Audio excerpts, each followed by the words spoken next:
Welcome to Unsigned Spotlight, the daily live show from the Scene Projects.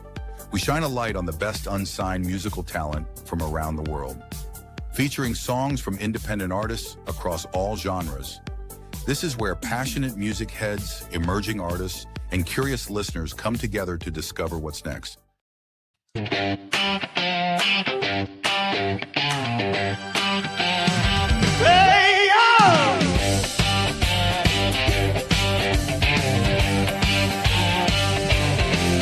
It starts with a spoke at 2 a.m. Just a hum in my head, let it be within.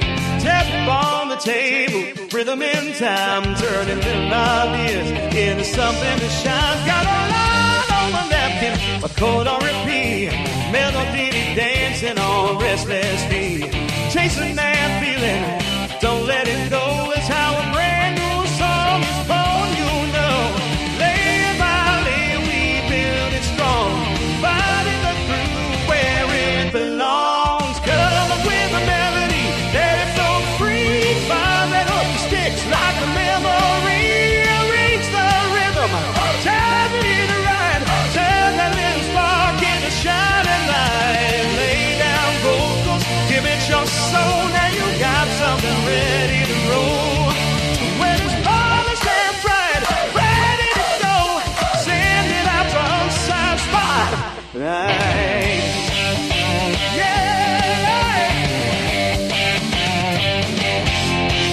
Rich hits hard, harmony sweet, baseline walking on dancing feet. Stack those tracks, fine tune the sound. Magic happen when passion is found. Mix it clean, let the chorus soar. Hit replay what I hear and roar. From studio dreams to the world outside, it's time to take that leap of pride. All that work, all that fire, now it's popping higher and higher. Come up with a melody, let it fly. Can't you you can't deny building, so break it down, spin that sound all over town. Lay down vocals, hard on track, no holding back, no looking back. When it's shining and ready to go, send it straight to Unsigned Spotlight. Ooh, ooh, ooh, hey, yeah. Lights come up, crowd gets loud. Here come the voices drawing the crowd. AJ steps in with that fire inside, breaking down bars like a lyrical fight. Michael's got vision, ear to the street, spotting the anthem before it's a hit. Real talk, real ears, no industry goes. Highlighted talent, turning dreams to balls. From a YouTube feature, they open the door, shining that light like never before. AJ and Michael calling your name, turning on sides and a part of the game. Melody rising, hear it loud from bedroom beats to a roaring crowd. Dreaming, building, let it ignite. Now you're shining in the spotlight. From that spark in the quiet night to the stage in the bright white light. Time is now, let the world hear it. Unsigned Spotlight. Let's premiere it. Woo! Who's got next? You do. Who's on the mic?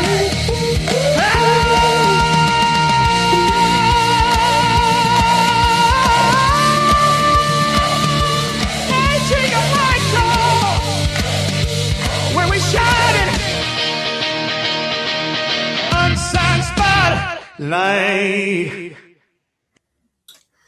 Hello. Hello! Happy Hump Day. Hump day. It's Hump Day. Have you not heard that say, Michael? Hump Day. Please explain it to him before he gets the wrong idea. You're not in a hump. You're not in a bad mood, okay? It's a hump day in the UK. It's that middle part of the week where Right. you're just like getting over the hill for the weekend, okay? Yeah, like that. To be fair, Where's your hills go? They go down. Are you stuck? Are you like stuck on the top of the hill? Well, I'm stuck in hump, I guess. You're stuck in hump. Please don't be stuck in hump for too long, okay? Welcome to the one, the only Unsigned Spotlight show with Michael and AJ, and our wonderful guest of the show, Richard Melbourne. Hello, Richard. Hello. I've come today to keep you both in line. Bobba sent me. I'm joking. He's a mafia. I'll tell you what, I looked up War 84 and I sort of found out that they were a debt collection agency, Michael. They've come to take your car that you never got. I have to show you my car. If I show you my car, then you'll hate me. I want to see your car. I think you should post it tonight. Post my car? Yeah. You'll need a big stamp, but yeah, do it. Now I'm your Simon. Now I'm your Simon Cowell, like with the yellow glasses. Do I get to drive your car when you go on tour to all these famous places? No. I can't be your driver. Come on. You need a driver. Well, you're famous. But it's a 2-seater, so it looks cooler if I'm driving it. I'm struck in the heart. I really am. No, I mean, if I have like a limo, then yes. You know, if I have a What are you saying? I'd only fit in a limo? Are you saying I wouldn't fit in a 2-seater? I find that highly offensive. No, what I'm saying is a 2-seater. You look cool. My ass does not take 2 seats, okay? It only takes 1.5. I feel like I'm mediating a therapy session here, right? AJ, tell Michael how you feel. Michael, I feel very hurt that you won't let me drive your car because my ass fits over 1.5 seats. I never said that.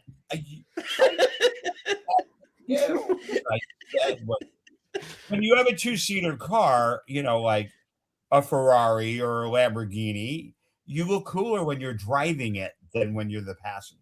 To be fair, the passenger just looks like you've just asked your cool mate with a car, "Can I have a drive?" Note to self, Michael has a Ferrari and 2-seater.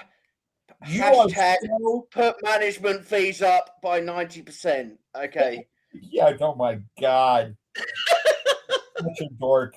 Okay. I'm not a dork. Don't call me a dork. You're a dork. Anyway, we've got Richard on. We've got Richard on the program, not as their debt collection agency, is actually tell the world about the wonderful world of production of music. Okay, because he's got so many songs, we're just basically going to sell them all on eBay. The funny thing is, you call me a producer, but I'm actually more a songwriter. I just had to do the producing to get the songs out there. So the producing came because the songs needed to be out there. I'll tell you what, let's go from scratch because Michael's always scratching his head every time we play one of your songs. Okay, so let's introduce the world to Richard Melbourne, hashtag Raw84, and explain this process of your amazing music. I did not scratch my head. Well, you got this. Yeah. So back in 2005, I was in a band that was all part of the Sheffield scene with Arctic Monkeys and stuff like that. It was a great time to be young, and the Sheffield was like the place to be. It's like Manchester was the place to be in the 90s. So Sheffield was also, yeah, pretty much still is. Manchester never dies. But so we were sort of we did a lot of gigs and gigging around, and we were more known for smashing guitars and getting drunk than we were like, I kind of realized I didn't really like the gigging side of it, but I loved the studio side of it, and I loved the writing music side of it and being in the studio. What's that face for, Michael? Did he swear? No. To be fair, some people are better beaten. I think it was because I was the front man and I was a singer and guitarist, and everybody else got to take in the gig, and I was too busy trying to do too many things and to enjoy it, if you know what I mean. There was too many things going on in my head to look around and take it in, and I always used to be envious of the guitarist who would be there looking at everybody, and he would soak it all in, and I just remember just trying to remember lyrics. and trying to remember a guitar sequence and everything else. So, but I just love the creative process more than I did being the front man or being in the limelight. And I suppose some people love being in the limelight and some people love being behind the scenes. And a couple of years ago, I built my own big studio. Like, this is a tiny room. We're moving to a bigger house with a bigger studio, but I built a big studio and I wrote probably 30, 40 songs. I've been writing songs since I was 14. And it is literally like the runny tap analogy with Ed Sheeran. Like, you got to write yourself out of being not great. You know what I mean? Like, it's like a runny tap, like a muddy tap. Like, you start and you turn an old tap in an old house. First it's muddy water and then it gets clearer and clearer and clearer. And you'll still write now and then a really bad song. But it was like that. And I've been writing songs of all. I blame my mum. So my mum brought me up on movie soundtracks. She let me watch Dirty Dancing, Pretty Woman, RoboCop at 10. Do you know what I mean? My mum literally let me watch all. Hang on a minute. Where does RoboCop get into Dirty Dancing and Pretty Woman? That's a RoboCop's soundtrack is amazing. The Simpson RoboCop soundtrack is amazing. But yeah, she would always have Tony Braxton on and Wham and all. That's why my taste is so eclectic. Like, if you put shuffle on my like songs, you would get Gloria Estefan, Miami Heat, and then you would get probably Tiny Dancer from Elton John. Then you might get Foo Fighters Everlong. Like, it's literally that eclectic, my song loving. So anyway, a couple of years ago, we were about 30, 40 songs, and we moved sadly away from the big house, and I lost my studio. And I kind of let it die down for a bit. And then I just kind of picked it back up. Music always comes back to me when I need it, I found. Like, I was picked on as a kid quite a lot, and bullied at school. And my stepdad got me a guitar for Christmas, and I spent like literally 8 months learning this guitar. And I did a concert in front of the entire school playing Song 2 by Blur, Little Richard, and something else. And no one said a word to me after that day. It was like the curse was lifted. Everyone looked at me and went, if he can get up in front of all these kids, like 500 people, and do that, leave him alone. And it was like a different life after that, if you know what I mean. So music's always came to me when I've needed it. But now, honestly, my dream is to write these are demos. I know they don't sound like demos, but they are demos. Like, I would love an artist to go, I want that song, and re-record it and do it their own version and their thing. That's my dream. Like, so yeah. So all these songs are literally me saying, would you like this song for your album? Would you like this song to release for yourself, sort of thing? I have no intentions of putting these out as my singles. These are for other people to help their career become what it needs to be. So anyway, carry on talking, you two, because I've got to show everybody this amazing car of Michael's. Okay? No! He looks like Kit from Mike Rider. No. What do you mean, no? Oh, come on. Everyone's got to see it. It's beautiful. No. Come on. Everybody's got to see it. I'm saving it right now. I am. Because you were taking no notice of what was being said, and you were busy texting me the colour of your car because you're bragging. No. I was listening because I very similar. There are many things that he said that I picked up on that I actually identified with. I think the only difference is that for me, I love the feel of performing. I love being on stage. I love that. And I've always been someone that has enjoyed taking lyric and making it my own, even if it's somebody else's song. Like, before I started really getting into songwriting and recording and everything, I performed, but I did covers. But I would take them and arrange them for me so that it felt fresh and it felt exciting and like, if there was a story. So, unfortunately for me, I didn't have a guitar. So I was just picked on all the way through school. Like, and I was that odd kid, that loved to sing, that loved theater. And, but yeah, I find it intriguing. So your goal primarily is to have just like a slew of your music being sung and published through other artists then? Yeah, just work with artists. Like I know, like these demos are a starting gate for artists. It wouldn't be like this is how it has to sound. It will be a collaboration, obviously, but this is to give them an idea of I have this song. You might be great for it. The thing is, I never design a song and go write a song and go that would be for Olivia Rodrigo or that would be for Miley Cyrus. But as a song starts to take shape, you do start to hear artists in your head of like, this really sounds like something that'd be great for this person or that person. And to get to a point where you send that to them and go, I've wrote this, maybe you might like it. This is what it's about. I think this would be great for you. Maybe we could work on it together. That kind of thing. I'm in the UK, Sally. I'm not Nashville, which would be great. But yeah, I'm in the UK at the moment. But to be fair, with technology and flights and everything else and stuff like that, it's pretty easy to do stuff these days. I mean, sadly, I got to the realization that my voice wasn't good enough for my songs. Like I realized that my creative brain was my instrument more than my voice. Like you've got a great voice. I know I don't. I knew that my creative brain and my ideas and my ability to hear sounds, for me, it's instinctive. Like I could literally do it. I did. So I sent you a song called Japanese Love Songs, which I've remixed now, but I did 184 mixes of that. Wow. Till I was ready, till I was happy. That's how OCD I can get with it. And it could literally be one vocal is wrong, one thing is wrong, and it's like, no, it needs to. That's the sort of level that I can go to sometimes. Sometimes the best songs. Just I was speaking before the show, Michael, that I subscribe to the Chris Martin, Noel Gallagher strategy, which is that the best songs are just there. You grab them. They're in the air. They're there for people to grab, and you just grab them. Like Westward Wind came together in 20 seconds. It was just there. It picked up a guitar, played those chords. It came out. The lyrics wrote themselves. The best songs that I have, there's certain songs, I'd say 10% that just hit the sweet spot all the way through. Like I've got 50 to 60 songs that I've recorded that are all done. And I'd say 10%, probably 10 of them are like just hit the sweet spot. And Westward Wind was one of them where all the way through, I couldn't pick a flaw with it. It was like, you know what I mean? You can't just go, oof, that could be changed. Or, so even out of 50, 60 songs, there's probably 10 that I would say were the sweet spot. So, do you go out and, so basically you go out and pay to create demos then, like for your. So it's all changed. I mean, it's all changed over the last couple of years with technology and stuff like that.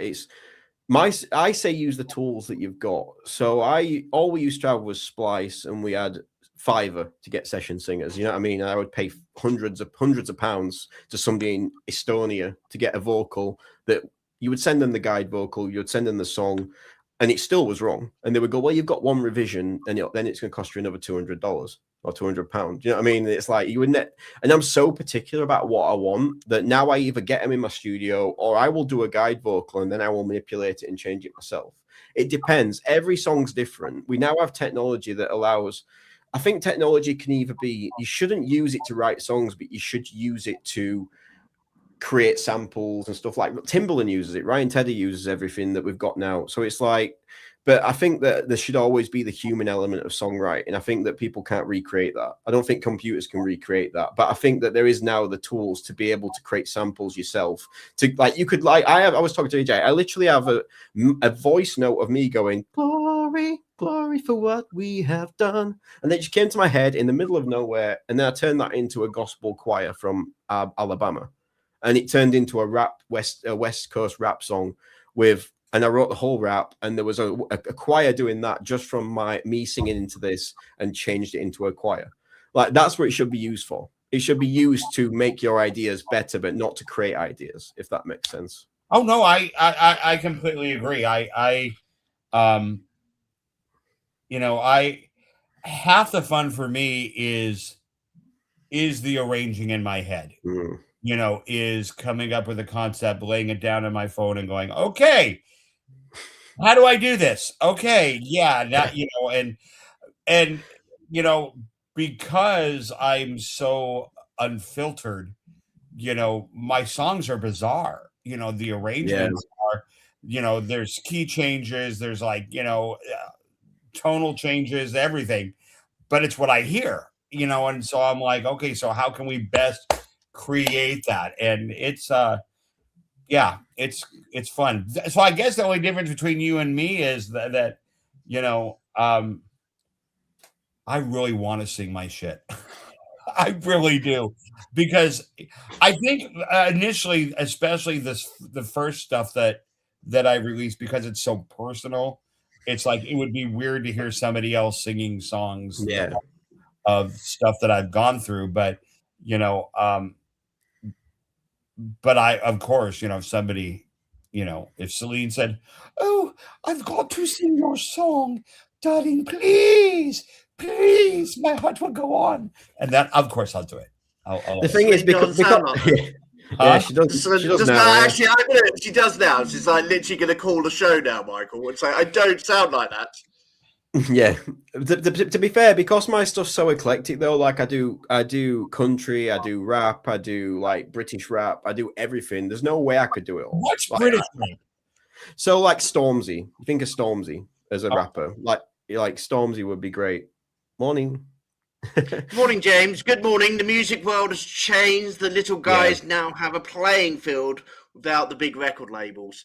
James, this is totally and utterly true. We do. The independent market is absolutely flying at the moment, which is why we're on 5 days a week, bringing you absolutely great music. And totally agree. The unsigned market is bigger and better than ever at the moment. And I think, you know, going back to yourself as a producer, you know, Richard, one of the things that I was really interested in yourself when we first talked is that there's a lot of songwriters out there who need producers and will turn to AI now, like Suno and things like that. And there's a lot of posts from producers saying that actually, you know, they feel as though it needs the human touch. It needs the element of a human touch and a human sound and things like that. And I think we've got to a point in the world where there's a lot of artists becoming artists because they've got the tools to do so. Whether they make good artists or bad artists, there's a lot more artists we've ever had.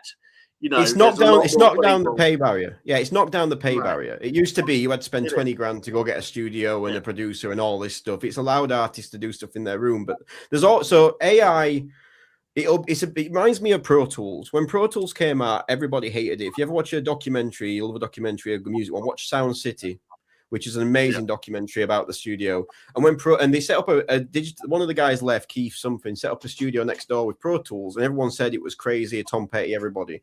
And it eventually became the standard. I think if you don't use AI on principle, you're probably missing the boat, because I use it sparingly, but I do use it when I need to use it, but for samples and to change my voice into something else, or to bring, you know what I mean, to help improve my music. I think there will always be people though that go, write me a song about ketchup, and they will write a song about ketchup.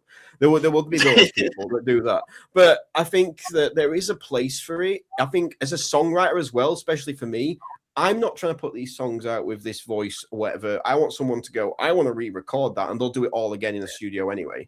So it's like, it's different. If I was an artist trying to go, this is my song, I'm putting this out, that's different. But I'm not. I'm saying, here's a demo of a song I've wrote from scratch. Yes, there's a bit of AI maybe involved in it, such as sometimes. So for example, this song we're doing tonight, there's 2 vocals in it. There's one rap and there's one girl. The girl was live, the rap was done with AI, because the rapper that I got couldn't get it right. She just couldn't get it right. It was, the cadence was wrong, and so I did the whole rap myself and redid it, because it just couldn't get it right. And I spent a lot of money trying to get it right, and it won't get it right. And I'm like, right, do you know what? I've just got to try and redo this myself somehow. And that's because I'm a songwriter. I'm not trying to pass this off of this as an artist. So it's different for songwriters, but I think that there is a place for it. I think that there will be a pullback from it a little bit, but the problem is now we're in the 15-second hook phase. I want it to come back to the hit phase, where we wrote hits, we wrote songs all the way through that everyone thought about the bridge, they thought about this, they thought about that. Now it's like, how can we hook people in 15 seconds? What's the 15-second hook? And to be fair, I love Ryan Tedder as a songwriter. I think he's wrote some hits, but I saw the new One Republic song the other day, and it just sounded like a collection of sounds. It was a collection of hooks rather than what is a hit. Do you know what I mean? What is a hit of a song? Tiny Dancer is a hit. Don't Look Back in Anger is a hit. Like, you know what I mean? Jump by Van Hit is a hit. You know what I mean? So, like, I hope that we come full circle. I hope that we start thinking about the song as who would release a 7-minute Bohemian Rhapsody song right now? No one. Michael. You, Michael. Yeah. Michael, I think what's your longest, Michael? He's still going. It's It's still going. It's still playing in the background. It's been on 3 months. Yeah. It's been a show. I think I have. God, it's so bad. I think my longest is almost 8 minutes, and I couldn't, and it's not. It's on the next album that comes out in June or whatever, and it's called Look Again, and it's the story of 4 people that society already prejudges. And then it's like it tells the story of this person that we see as just a homeless bum or a mom on welfare that's and so it has 4 distinct things, and I was so engrossed with their story that the song just went for 9 minutes. It's like, are you going to serve popcorn with this or what? Mine's about 6.5. Slippers on. Mine's about my longest that I've got is 6.5. It's called The Last Run of the Maribel, and it's a story of 3 generations of fishermen. And it's about it's set from the father's perspective, and he's handing his boat to the son, just like his father did. And it's 6.5 minutes, and it's pretty. AJ's heard it. I've sent it to you. You've probably not seen it. I've heard it. Yeah, I was up all night listening to it. Yeah, so I was up all night. I started at 12 a.m. and I finished about 5 a.m. It's that long. Anyway, you two, we have got to stop conversations because at the end of the day, we've still got people's music to do.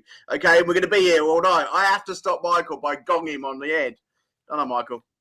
I thought this was the male version of the View. To be fair. Yeah, I just started talking. Mama, No, you haven't. Just killed a man, put a gun into his head, pulled the trigger, now he's dead. Sorry, Michael. Mama. Set him off. Oh, you're okay to sing and blah, blah, blah, blah. That's because it's my show, yeah. I am. It's whose show? Power Man. Our show, sorry, our show. Look at it. Right, anyway, let's get on with the show tonight, shall we? Because people are here to listen to some music as well. Not Michael singing. Right, does everyone want to know what's on the show? Come on, tell us. I'll tell you who's on the show. Obviously, we have got, of course, Richard Melbourne, Under the Bell Ridge. Sky is the song which he's going to bring to us in a minute, after I've told you who else is on. We've also got a song from Gwen Norby. I tell you, for the first time, I've got songs in from LinkedIn for a while. I haven't normally got songs in from LinkedIn, but some songs were sent in today, so I was quiet. And this is Gal Be Happy. She is from Missouri in the United States, and she's been doing alternative music for people to sort of listen to, and sort of songs that reflect on people. And this is a song that she done for females, and she wished that she had this song sung to her as a female herself. So this one's been sent through. The next one is Four Jaw. We Exist in Transit. We're sound marked by driving guitars, authentic choruses, and undoable hooks. Four Jaw have been steadily building their name as a band to watch. After securing airplay on stations like Radio X, BBC, and Amazing Radio, and a slew of playlists, the critically acclaimed singles Brightman and Midsummer.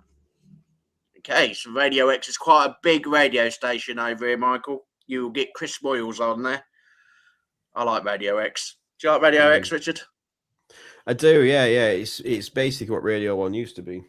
It is, definitely, yeah, definitely. Morsey in the morning.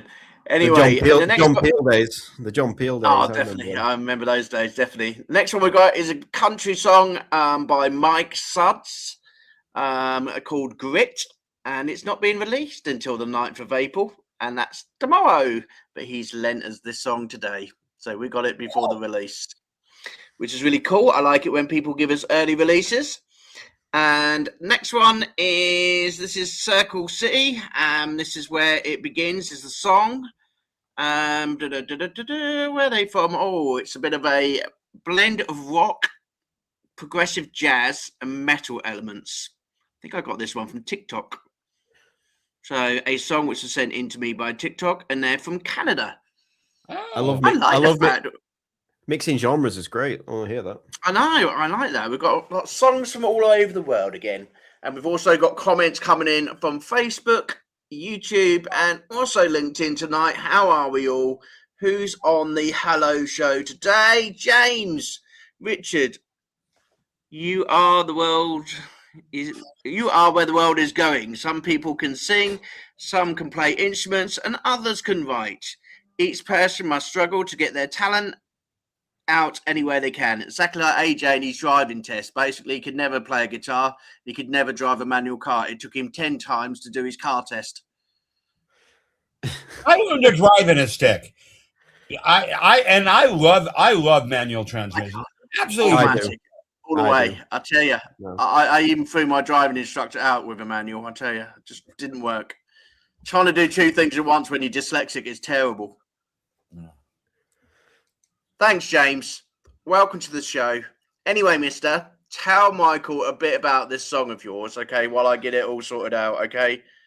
Yeah, so I went through a period of trying to mix as many genres as I could, and I was trying to find a sound that had not been found yet. And this song came from a couple of places lyrically inspired, but also musically. So musically inspired, I thought, what if you blended 90s funk, such as Go West with what's it called, King of Wishful Thinking, mixed with Flea's bass from Red Hot Chili Peppers. Then let's add Missy Elliott as a rapper. Then let's add some Dua Lipa in the chorus. Let's add some house, and let's tip it off with some rock guitars and a Van Halen solo and see what happens. So that was the musical genesis. But the lyrical genesis, I wrote, it's a story of a girl whose dad. So a couple of years ago, I sort of hit a lyrical wall because I was just writing about myself all the time and my experiences. And there's only so much you can write about yourself. You only have so many experiences in life. And once you've wrote out. You have to go and get divorced to write a new album like Adele. But basically I said, so I discovered that I would write short stories first with characters and development and think of themes for these stories. And I would write a short story, then use a bit like a book into an adapted screenplay. I would take a screenplay of a story into lyrics. So I would write a story of characters and turn it into lyrics. So this story came inspiration from the film 10 Things I Hate About You and Footloose. So it's a story of a girl whose dad's a pastor and she's not allowed to date anyone until she's 18, but she's met this guy and he's not even bad for her, but her dad's still been saying no. So it's basically a story of a girl finding her own place in the world and saying, stuff you, dad, I've got to make my own decisions and stuff. So put all that together in a song. But this was I brought this song because I wanted to speak to people about mixing genres and finding new sounds. And I think mixing genres is always amazing. Jazz with rock or whatever. You know what I mean? So let's take a listen. Okay, Michael, you ready, mister? Oh, yeah.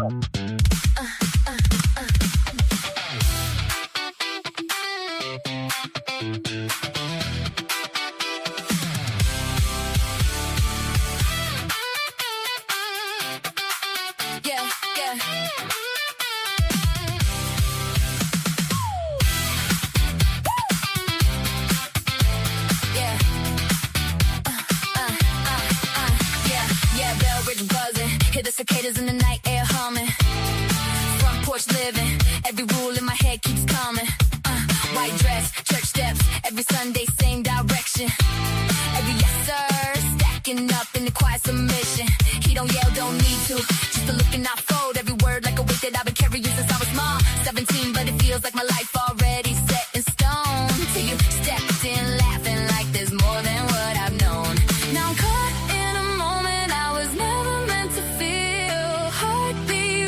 Got me questioning what's real. Under the parish sky, I'm trying to change my mind. See, I'm doing fine, but I'm leaving that behind. Caught between the lines of love and what I'm told is right. I'm stepping out into the light.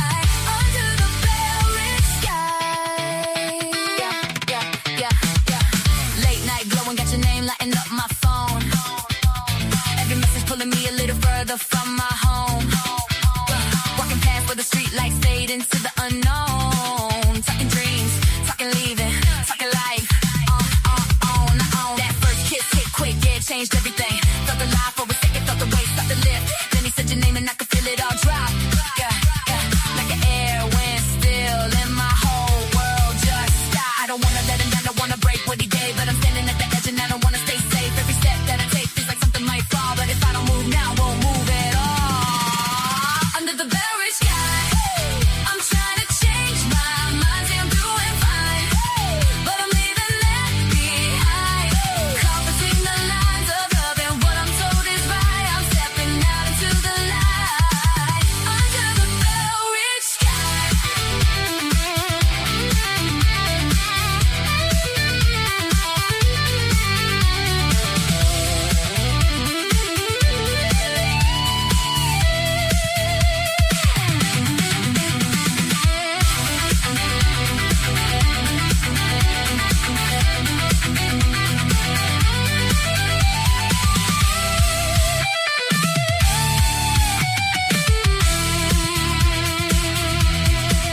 He don't scream, he just knows that I'm somewhere I can show. And I hate what this might do if I follow something new. I'm still everything he raised, still the girl in all his ways. But there's something in me now I can't turn around.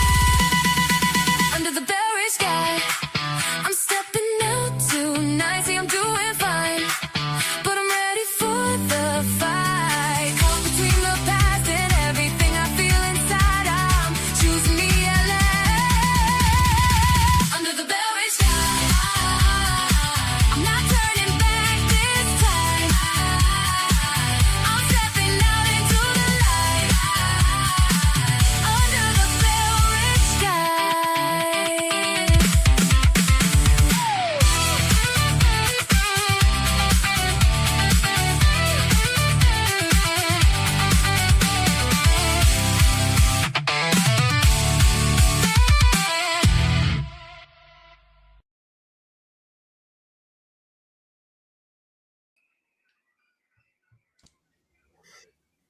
Mate, Loved it, loved it, loved it. I'm just trying to get everyone back on stage. And we've also got Robin Warman who's back from her trip. Hi, Robin. How you doing? She is really digging this song. I'll tell you what, put her beautiful voice with your music. I'll tell you what, between the two of you, and Michael also wants to get in there and do a song with her as well. Yes, well, first of all, let's talk about the song. But Robin, yes, Robin wants to sing with me. I would be thrilled and honored. And I do love her voice, to be fair, and I have got a few I already pigeonholed. I was like, that'd be great. You've already pigeonholed a few for her. She's coming in for a meeting tomorrow with me and Bubba. We are going to steal her from anyone who she decides that she wants to go with. We are keeping her to ourselves. It's like that, moment that you just find an artist and you just keep them, So Robin, hi, welcome back. Yay. Yeah, the song is really, really, really good. And I agree. That's a really hard song to pigeonhole because it's definitely R&B. I mean, there's no way around that. But the other elements that you brought in, that was a really great track. I wrote it after watching the Avicii documentary, and I loved how he just took different areas of music. He just took different areas of music and went, "Do you know what? I cried when he went. Yeah, I cried when he went. The man was a genius, and I just thought he doesn't care what genre it is. He's just making good. Listen, I wouldn't say I'm a fan of any genre. I'm a fan of great songs. I think that's what I would say. Like I said, I was listening to Conga by Miami Heat earlier. And Rhythm Is Gonna Get You and stuff like that. I love great songs. Honestly, I can appreciate a great song. It's not about a genre. I don't think there's a genre I hate. I've got a song that is mixing disco with modern funk, and it's called King of the Sound. And it's amazing. It sounds like James Brown came back, and it's great. But stuff like that, it's great. But what intrigued me about this song was, again, I said the same. You can't pigeonhole this. It's got a bit of everything. There's definitely a flea bass in there from Red Hot Chili Peppers, like the thumbing. And I was just like, it doesn't sound like anything I could pinpoint. It's got a bit of everything. So, yeah. I like it. It's really good. I really like it. I like your style of music. I'm really looking forward to working with you because there's so many artists around the world who really want to find a great sound, a great producer, a great sound, and really want to go and find something that will just step them that one ahead. They've been in with producers before, but they've got to a stage where in their career where they just need something else. And I tell you what, I've worked with many producers around the world, and for some reason, I've got bored. I've just got to a point where I've just thought, you know what, you're making me sing the same stuff. We're going over the same, boring stuff. And I'm thinking, I need you to create along with me. I'm bringing you these lyrics, I'm bringing these vocals, and, those ideas aren't coming along. And I think there's so many producers out there like yourself who have got so much in the repertoire to move those artists to that next stage, create that bigger hit, and I say everybody's turning to AI, and soon age come up with these amazing ideas. And I think one thing what excites me about working with you is being able to match you with those vocalists out there who will bring your songs alive. And I can see some some really top class, entries. You talk about the Grand Ole Opry, we've got the JMAs, we've got a lot of competitions who would love your style of music, and there's a lot of vocalists would really work with you. And I'm really looking forward to working with you within Phoenix, and finding those vocalists for you. Like I say, Robin's already reacted to your songs. He's really digging it today. Michael has already said, that there's songs that he would work with as well. So I think there's a lot more to come, and I'm really excited for you. The thing is, my song's only 50%. The artist that comes in needs to, not needs to, but I want them to bring their own flavor, bring their own power to it, if you know what I mean. I'm just here to go, here's a song, like, you don't like the bridge? Okay, we can work on the bridge. We can do this. Like, it's not like, this is my song, you do it. It's no, okay, here's an idea. Is this the wife chipping in? It is my wife, yeah. It is your wife. What did you say? Richard is great at pinpointing the identifying the edge of an artist as well. To be jumped fair, in there for you. Yeah, to be honest, I think that some people have a musical instinct for songs, like they can hear certain things, and I definitely would say that's one of my strong suits is to. Because I could spend hours coming up with beats, and I sent you a song, and it's a Caribbean. Michael, it's a Caribbean song. Think about being on a beach and stuff like that. But I sent AJ where it came from, the original sample that I created with the beat, and you can hear that song in it, but it's just not polished. But that's where the original. Hang on. Look at this. You've got a great. Look at this. I'm going to jump in with this. James Appleton, well done. Better than most signed mainstreams. What a compliment that is. Thank you, James. To be fair, like I said earlier, the mainstream now for me has lost the ability to write a chorus. Like, do you know what I mean? It's a bit like now here's a hook, here's a hook, here's a hook, here's a hook, and everything's about. So the problem I have with BBC Introducing, and I've submitted many songs to them, and they never play them. And do you know why they never play them? Because it's not weird enough. Like my songs are mainstream. What it used to be mainstream. Like I still think, is this chorus good enough? Not is this hook going to be great on TikTok? Is this a strong enough chorus? Is this a strong enough verse? Is this bridge good enough? People don't care about bridges anymore, which freaks me out. Some of the best parts of Beatles songs are bridges. Like, do you know what I mean? It's like, so yeah. I think so. Michael's probably got something to say on this, but yeah, I absolutely love bridges. Yeah, it's great. Yeah, I'm a huge. Yeah, I love London. London Bridge is really nice. I quite like London Bridge. I knew that would come in. I set him up. To be fair, I'm sorry. London Bridge is really good. And just don't talk to anyone from the Middle East about bridges at this time of night. Because like they're coming down. Anyway, this is the last episode. It's been nice to be on it. We're talking about bridges, okay? We're talking about bridges. Let's not burn anymore. Come on. Let's not burn any more bridges. How many bridge jokes can we get in one night? Bubba, I'm sorry. I tried to help, but this didn't work. But yeah, anyway. Thank you for your comments on the song. I brought this because it was the most out there song I have after a country song yesterday, which is nice. But yeah, thank you. Let's get some more music. But no, it was a great after the bridge jokes. In all honesty, that is, it's just I don't I don't know what,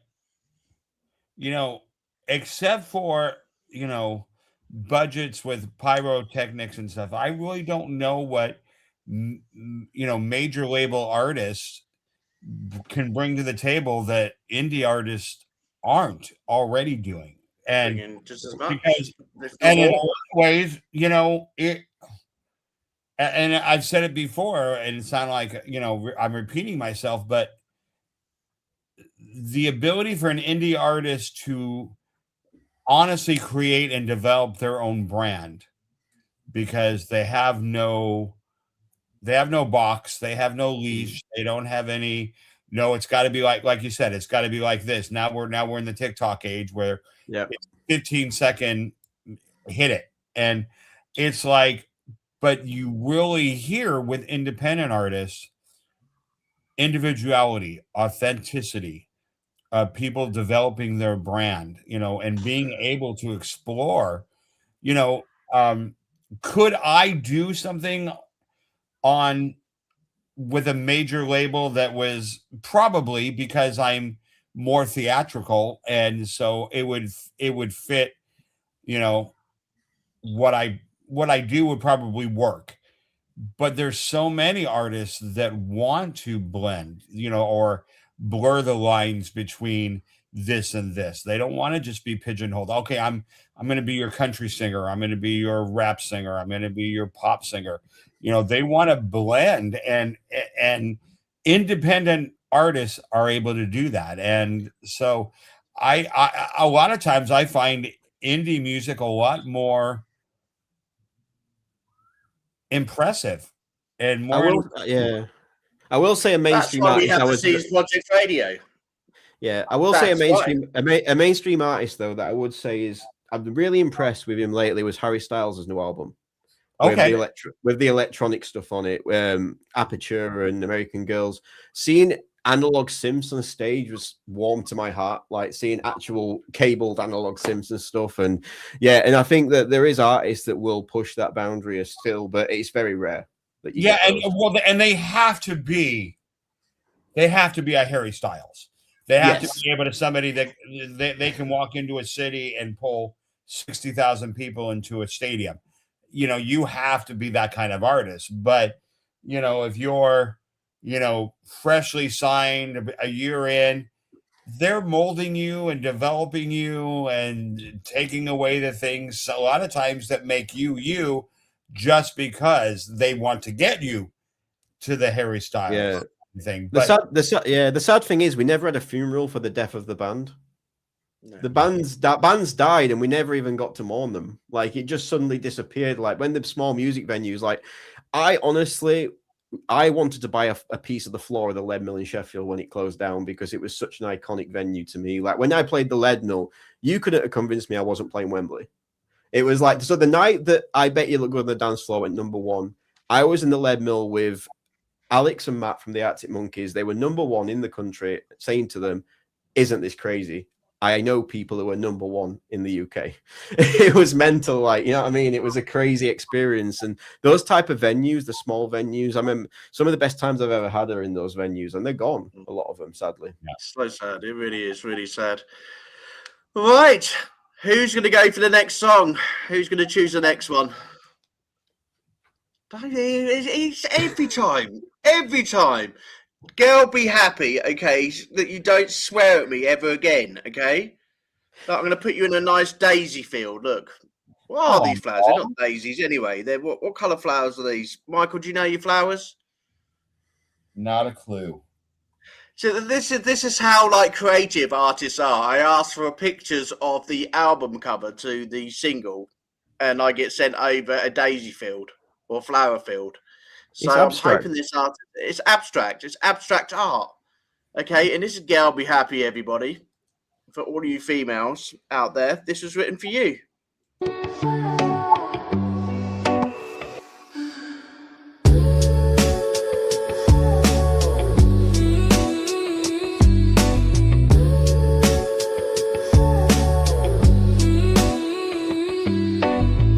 Don't worry about the soulmate game. The road is long and love's not tame. It's not for tears, it's not a race.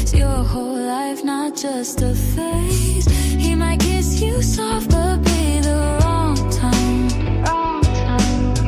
Don't lose yourself just 'cause it feels like a sign. Girl, be happy, but girl, be wise. Don't fall in love just from looking in his eyes. If he don't talk, don't guess his mind. Real love's loud, not something you find.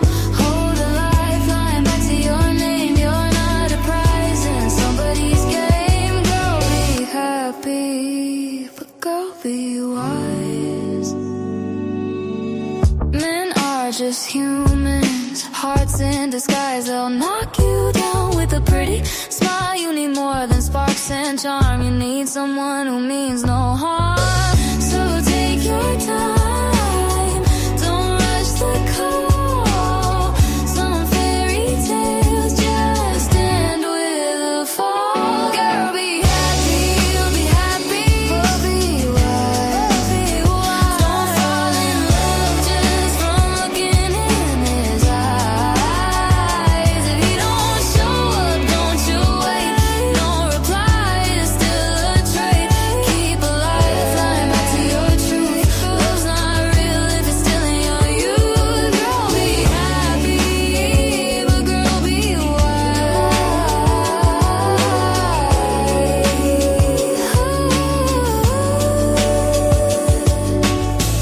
Take care of you, you're not a test. Don't lose your voice to feel the best. The right one won't dim your shine. He'll find you whole, not out of line. Girl, be happy, but girl, be wise. Don't fall just 'cause he's easy on the eyes. If you don't talk, don't waste your time. Love should live, not make you climb.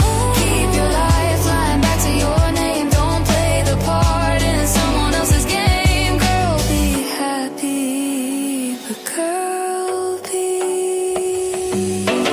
wise. Girl, be happy, happy. You're trying to find.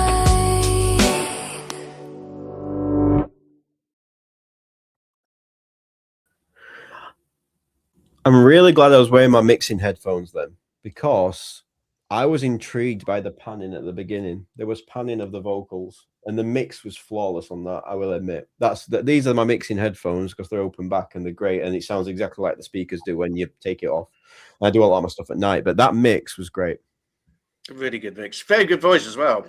Yeah, I was saying about the sort of reason behind the song, and I think whether or not it was written for male or female, I think the story behind it and being happy, it does bring a happy vibe, and the voice also brings a happy vibe as well.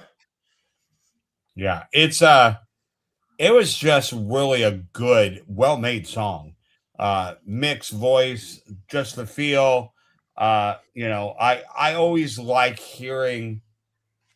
I always like listening to singers that know their instrument. Like, what's my sweet spot? How many times can I play in this area? That's just, and she's a smart singer. It's just Definitely. yeah, I very enjoyed good. that. A nice track to start. I like that. Okay, so track number 3. Which one would you like? We've already done 2, or is that 4? We could do 3 as well. Michael, do 3 for him. Show him what that looks like.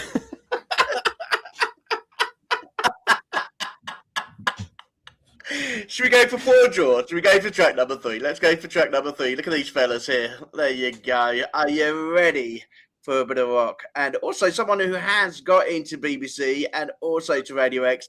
Don't you worry, we'll get yours into Radio X. We're going to slide it through the back door. We won't know what's hit them, okay?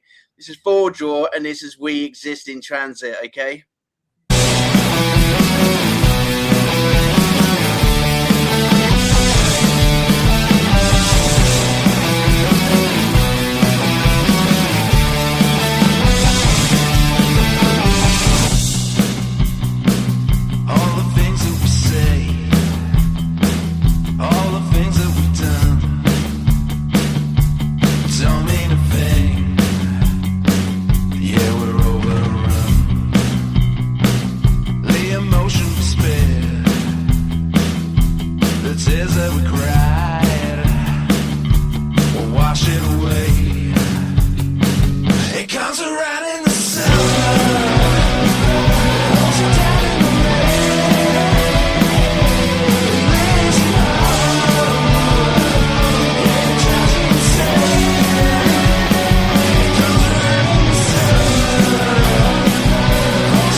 I'll listen to that. Yeah. I'd listen to that. Fever Draw, everybody. Yeah, I like that. It reminded me of Franz Ferdinand a little back in the day. The riff. It was very Franz Ferdinand for me. I liked it. Yeah, it was very solid. Just all around good. Good sound, good vocals, cut through well. Yeah. I liked it. I liked it too. Right, tea break, everybody. And then we get to tell Richard all about these lovely cuppers and the fact that he's now won himself a packet of tea. How exciting from our sponsors here. We'll tell him all about it after the tea break, okay? Tea break! Are you ready? Tea break! 36 seconds! Imagine capturing the raw essence of nature with its infinite color and beauty. Now, envision turning that into something truly transformative. Pure and easy tea cultivates the goodness of nature's bounty into fuel for your body. We are what we drink. Pure and easy tea, the pure nourishment your body craves. Do we all feel relaxed now?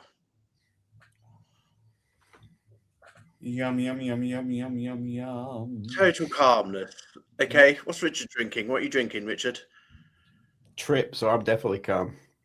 Trip. He's on a trip. He's literally on a trip. We're sponsored by Trip tonight. I don't know. What is Trip? What is that? It's a CBD infused soft drink. Oh, So okay. I work at a CBD store. I have 4 kids, so it's an essential to everyday life.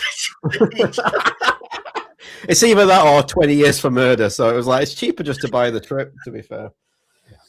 So Cool. Do you sell that, Michael?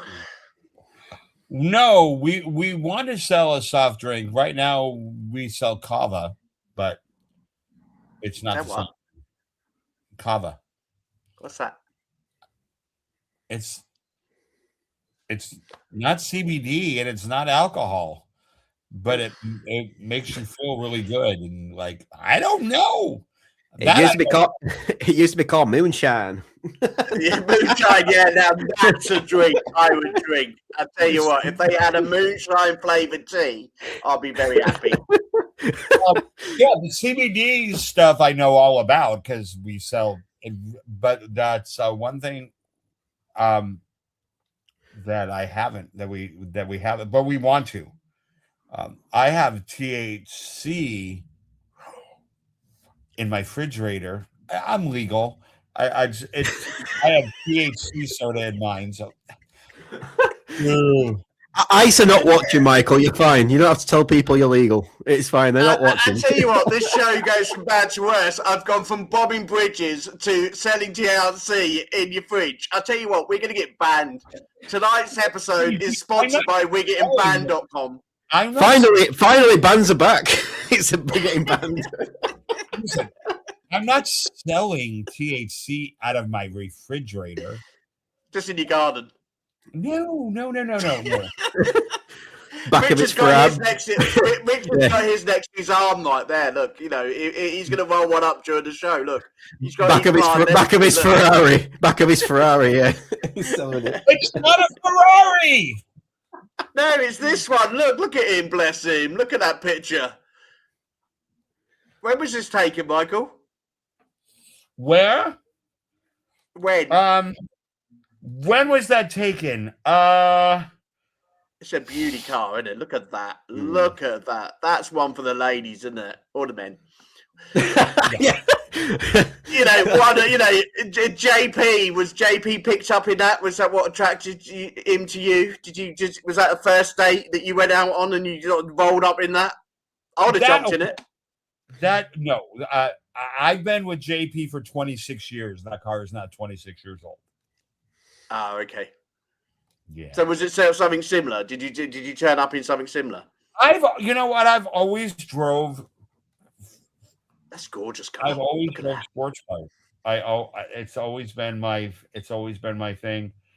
I've had RX8s, and I've had 280Z, 300Z, 350Z. Yeah, but I've had a lot of Z's at night time. Normally about 12 p.m. after Richard sends me a song or two.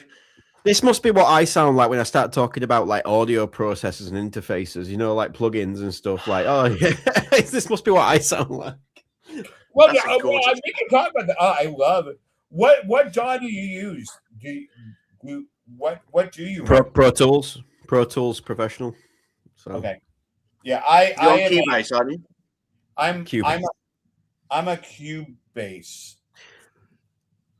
Yeah, Cubase was the first one I ever used. That was, but I've just got used to using Pro Tools for years now, so I just use Pro Tools. But yeah, I need more Sims. We're moving to a bigger house, and I've got a huge studio, so I need to just start rushing up on my Sims and get all my. Can we make sure that the wife is now not listening to the program, because we're now talking technical when we're actually going to be saying how much he's going to be spending on his new house just for his studio.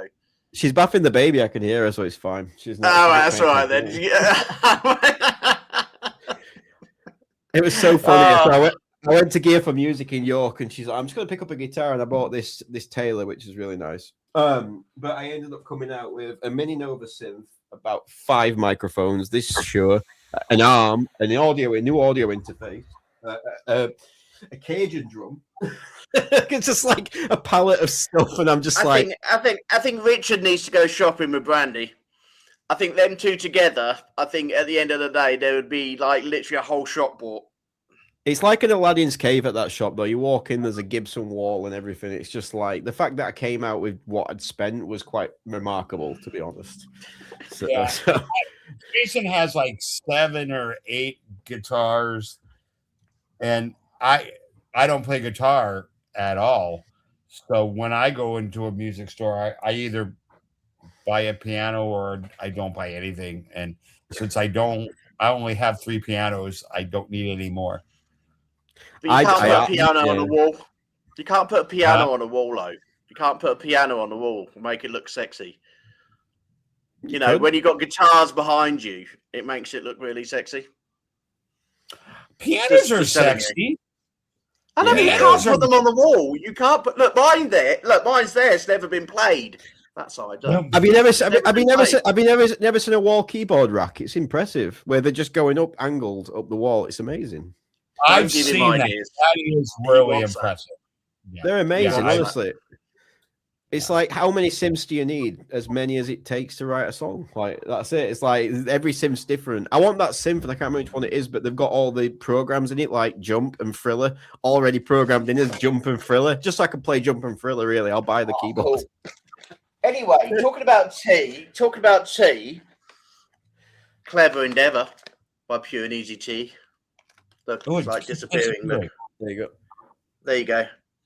So, as you've come onto the show, you get yourself a free packet of tea from America, from our sponsors.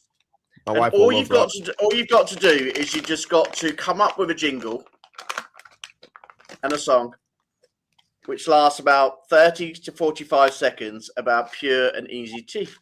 I will send you the link after the show, and you can choose any tea that you like, and they're absolutely yummy scrummy, aren't they, Michael?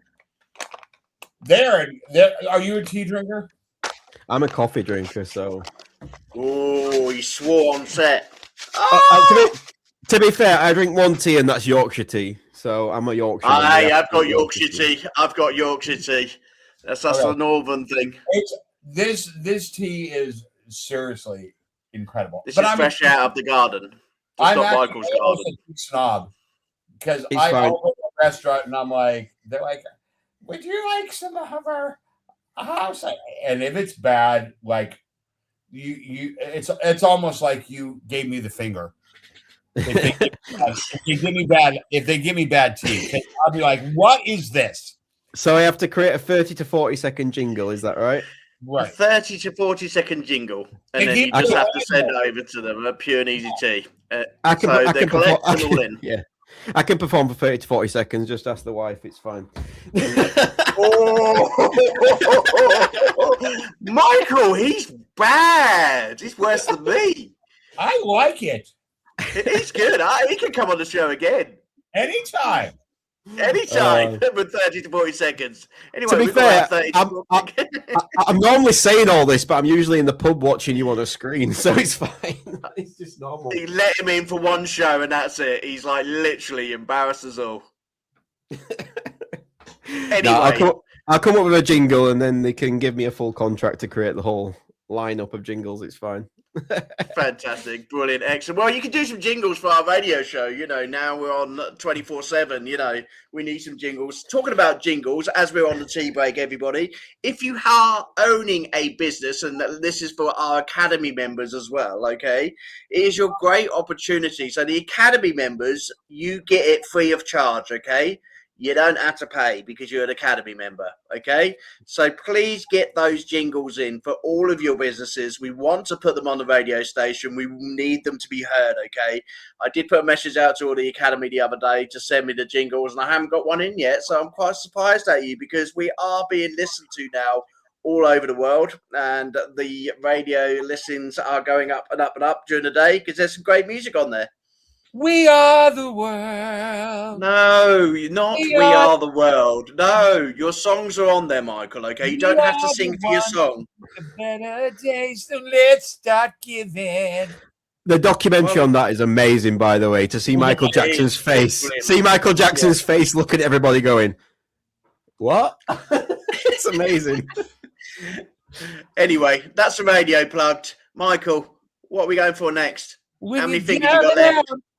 There seemed no hope at all. How do you turn this down? Anyway, Richard, I've just got rid of him now, so it's just me and you, okay? When he's ready to come back and be a good boy, okay, I'll put him back on stage, okay? He's the personality of the show, though. We need him. Are you ready to come back on stage? Yeah. What was that? I love having the power. I got the power. See, I don't know if Michael will know this reference, but he's like Bez from the Happy Mondays. Like Bez was the presence of the group. You know what I mean? If you don't have Bez on stage, he's the face of the show. If we don't have Michael, we don't have a show. Anyway, down and out. What number are you going for now? Because we've got 2 more songs left. Well, I think we need. Did we do? Was that 4? It's 3. No, that was number 3. 3. Oh, That's 3. Are we going to go for a bit of country, are we? All right, so we're going to go 4 then. Look at that. Now, that's an album cover. That tells a lot, doesn't it, eh? I feel like I'm getting Dusk Till Dawn vibes, you know, the film Dusk Till Dawn. I love that. Love Dusk Till Dawn. Yeah, great film. Great film. Okay, this is Grit, and this is by Mike Suds.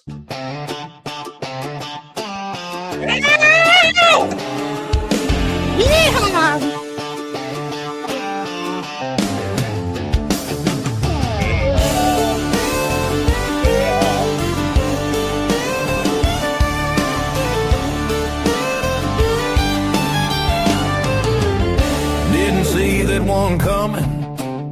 It hit me out of the blue. It knocked me down for a moment. What am I gonna do? My pride has been shaking. Doubt is creeping in. Nobody's gonna lend a hand. Is the devil gonna win? Gotta grab my bootstraps, pick my ass off the floor. Dust me off, straighten my hat, reach for that bottle and more. 'Cause right now, more than ever, I need a little grit. G4, get it done. I'll start right now. It's all up to me. See, we'll take no prisoners. Sometimes you just gotta find a little grit.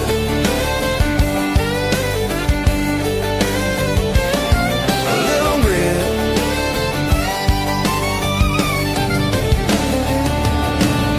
Look around, you're all alone. Help ain't on the way.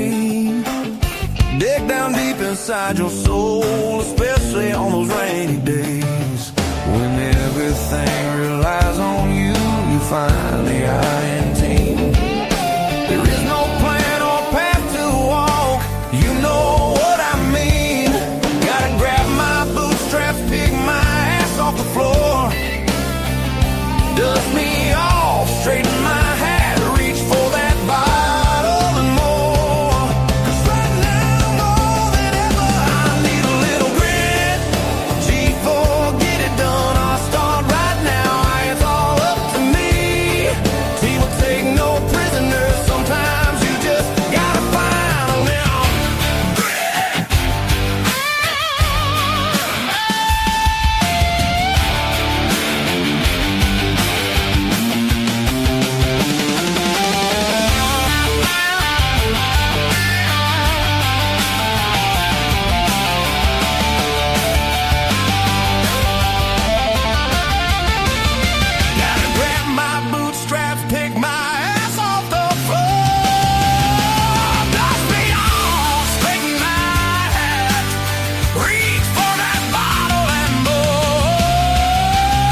Okay, I have to ask. I don't mean disrespect. Uh-oh, here we go. Everybody's going, oh God. I always like it when he does his Simon Cowell moment. Just do it. Just do it. Is that his real voice? That's his real voice. That is his real voice. I looked at some background of his records. So Sonu Records, who send me tracks like his through. I never knew of this bloke, and I listened to this record this afternoon. And I was like, "Frig, this is good." And I had to listen to some more of him just to double check that is his voice, and that is his voice. And I was like, "Oh my God, this is bloody good." Okay.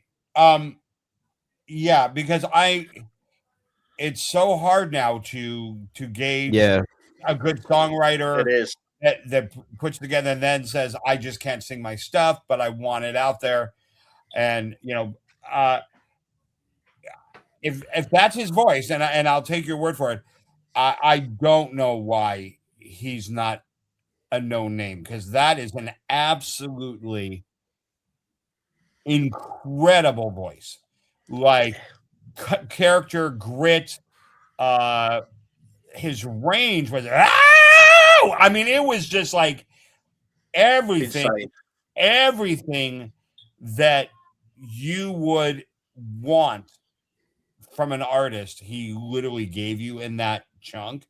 And I am really intrigued now to find him and hear his other stuff, because I don't understand. This is another artist like Robin that when you listen to them, you go, why are they not signed? Yeah, why are they not world renowned? You know, why don't we know them? Because, and I think that's the luxury of independent music, where, you know, we hear so many tracks like this, we think, why are they not signed? Why are we not hearing them in the top 40 on any charts? Because this is this quality of song. I'm sorry, like Robin, you know, these quality artists should be on the top 40. We should be hearing them every day as we walk through a Walmart, you know, or a supermarket here in the UK. They should be artists who we hear all the time. Absolutely stunning. You know, I love Chris Stapleton. I think he's phenomenal. I really love the fact that country music didn't care if he was ugly or not. They went.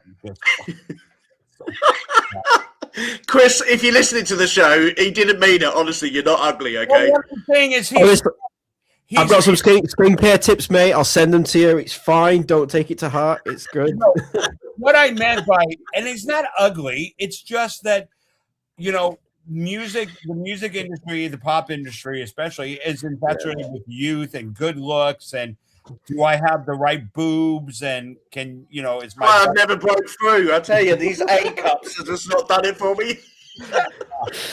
I know a good surgeon, mate. It's fine. We'll call them. It's good. Brilliant, excellent. Thank you. But Chris Stapleton got signed not because he's super attractive, but it's because his vocals worked. They were unique. They were different. He had this grit. It's kind of where the voice came from, the voice, the show, because people, they didn't want to judge them based upon their looks. It was based upon the voice. You know, in all honesty, it's not about that. You know, I know what you mean. Yeah, because because trust me, I've done the audition things. I was one flight away from America's Got Talent. I passed everything.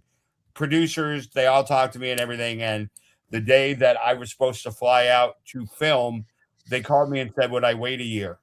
Because they had already had a male singer win last year, and they didn't want to talk about talent shows, okay? Because it bring me back to 2015 when I got turned down by Simon. All right, will you stop it? If only you'd had a boob job, mate, you'd have been fine. Honestly, it would have been good. I think I should have gone away from the waistcoat and just done with the boob job. I tell you, Simon would have took me there and then. Okay, so going back to what I was saying, I'm sorry.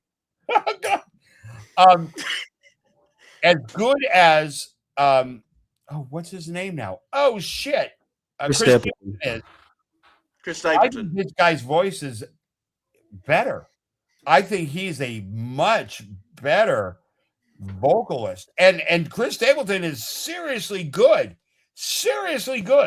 But we're in trouble. We're in trouble. It's because we were talking about boobs, and now Bubba's in. Yes, Well, boss.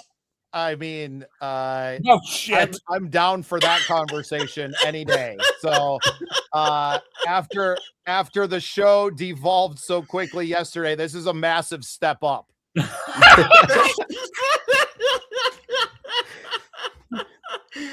Bubba, meet Richard. Richard, meet Bubba, our amazing boss of the podcast. Okay, how are we, Bubba?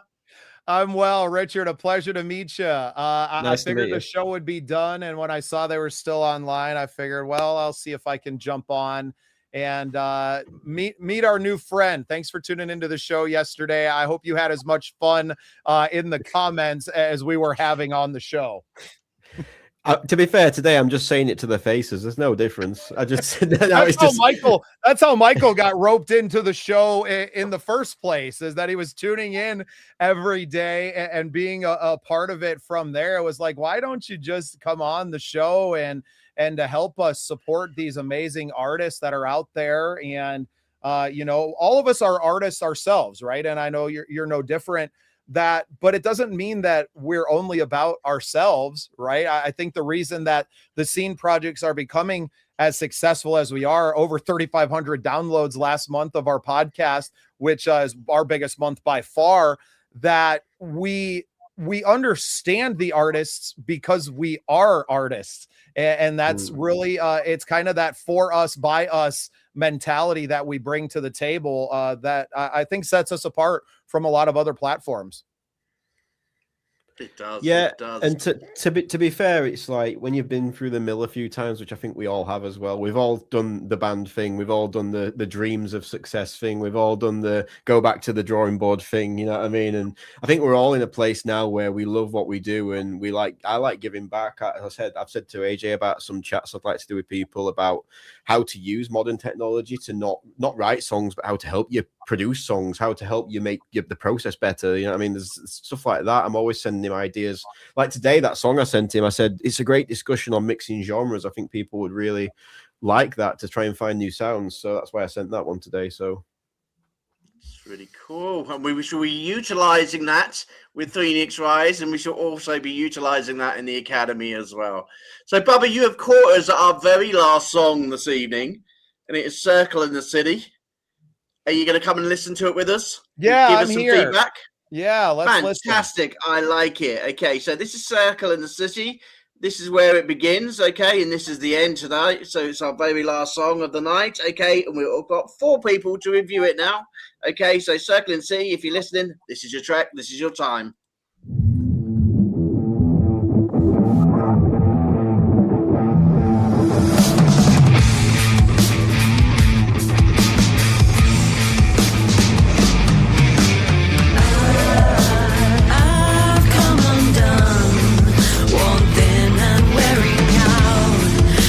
Further every day, finding comfort in silence, and I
I love a female fronted heavy rock band like that.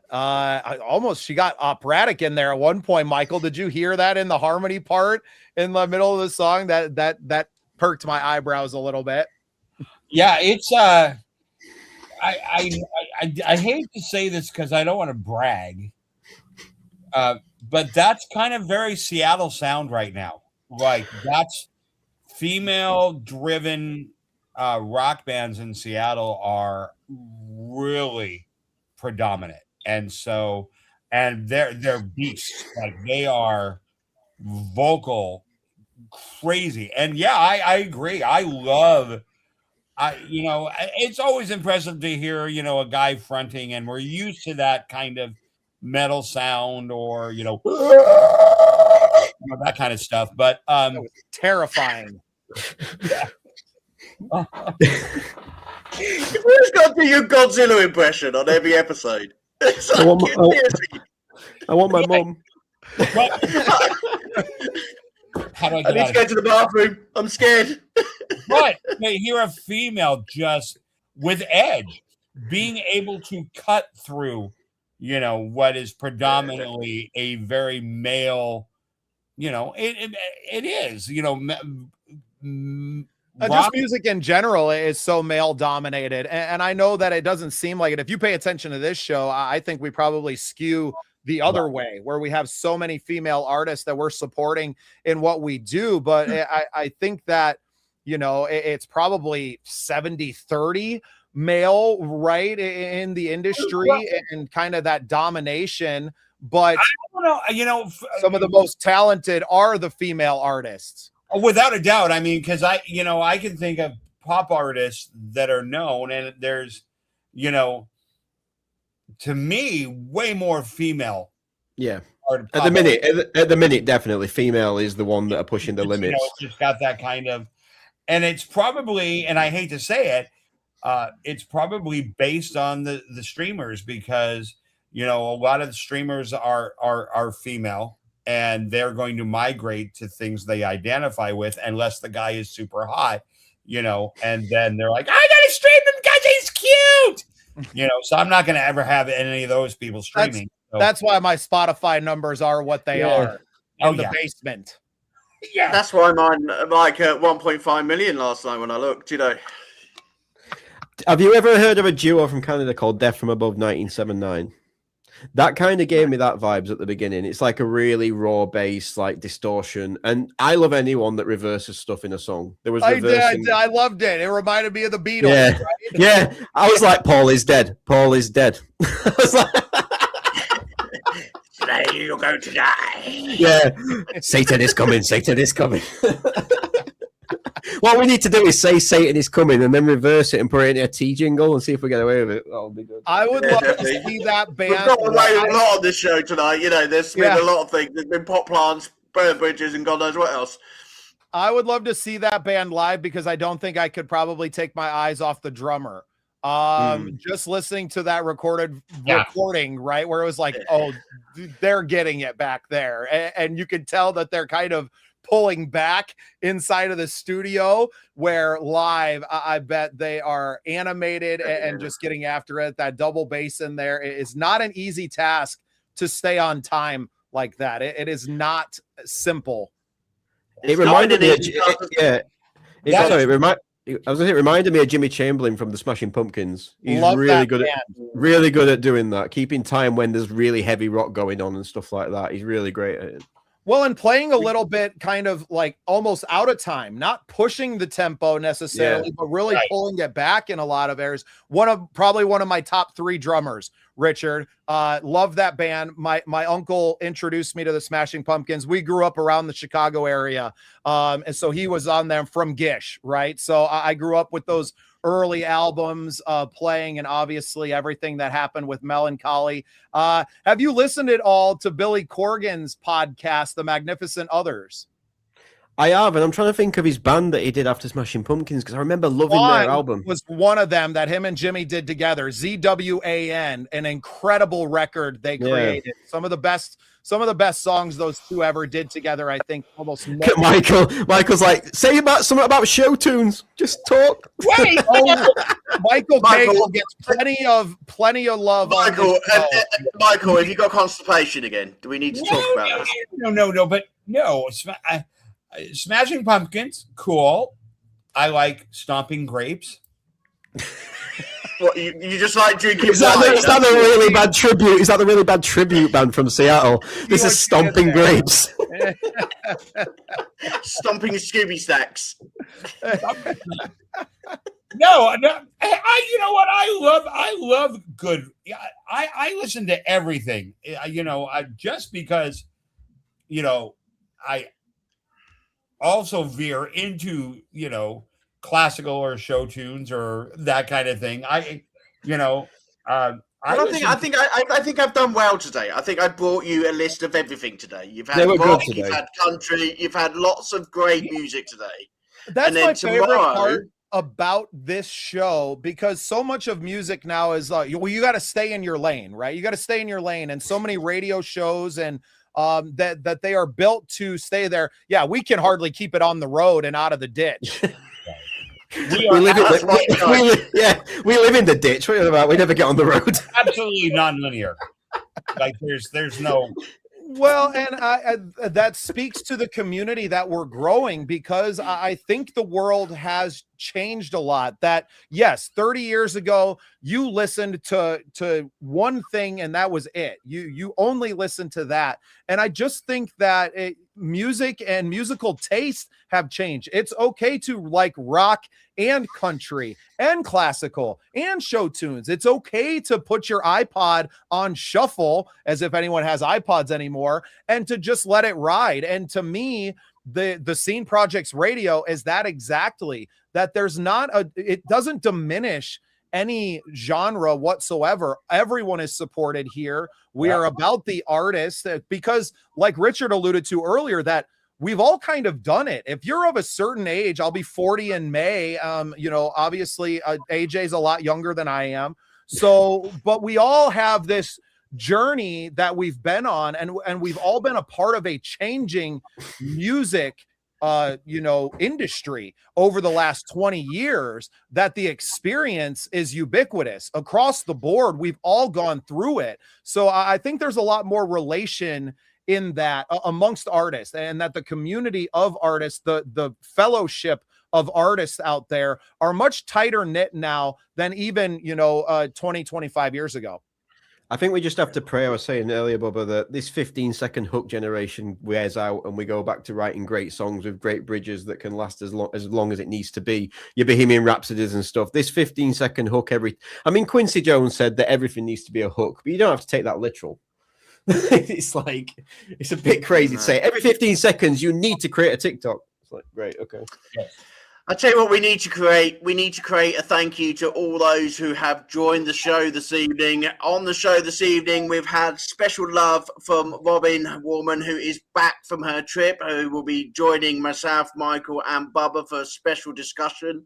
We've also had Wally Boyd Shura as well, and James Applegate as well. Thank you so much for joining the show, everybody. You have been absolutely amazing as always. We will be back tomorrow at 6 p.m. where we bring you more great tracks. And while you're waiting for us, please tune in to the Scenes Radio because we're on 24/7. And that's all your great tracks. For those of you in the States who listen to us, that's 10 o'clock on the West Coast, 1 o'clock on the East Coast, and 11 or noon, depending on your mountains. And if you're in China, well, I tell you what, we hopefully will try and keep up, especially Listen in to Australia. us tomorrow. Listen to us tomorrow. We will see you tomorrow. See you later, everyone. Take good care. And Bye, we'll see you Rob. tomorrow night on the Unsigned.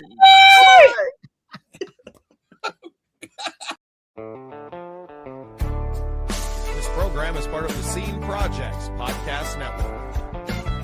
The Scene Project features interviews with independent musicians, comedians, and artists from across the Midwest. Become part of our community and support local art wherever you are.